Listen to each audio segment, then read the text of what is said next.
Hey, what's up? It's Jim. I just got back from the new film Contagion.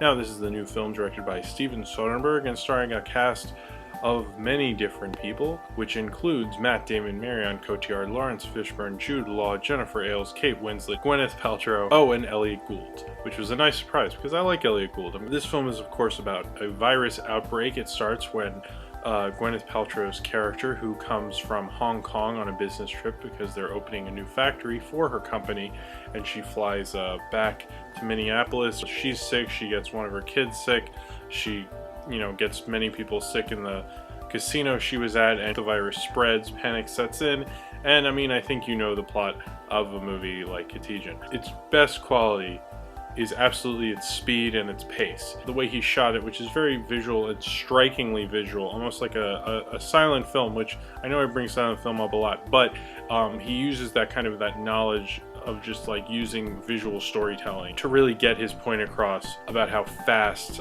this virus is spreading. Because I think where you look at all these other films like Outbreak or the Stand miniseries, by the time you get to the virus spreading, it feels like as long as it took for it to kill everybody off, and then it goes on forever, and you're just like, oh my god, I'm so bored. It's an actual well-made movie about a virus outbreak. One of the things that really drives this film and drives the pace and both complements it but also helps it move at this pace is the music, which is by Cliff Martinez.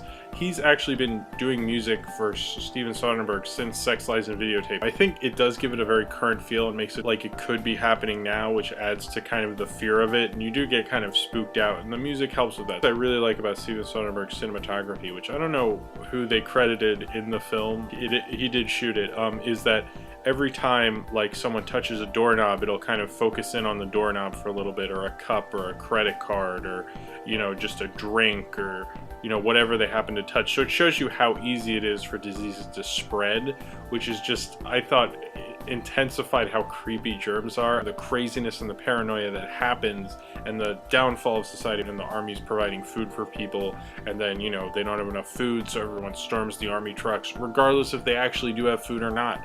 It's just mob mentality. It's actually one of the better virus movies I've seen.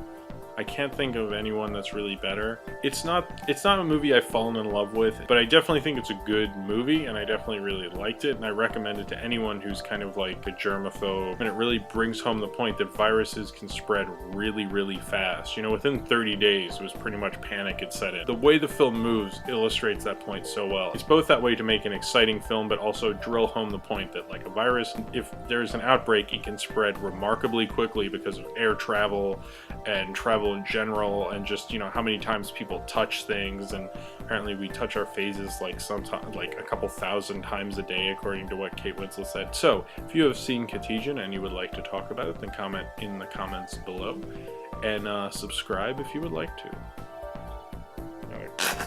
Clean your hands there. I like to use a lot of it and spread it around, and then you'll feel better about yourself, and then you'll forget about this in a week, and then you'll probably get some horrible disease or something.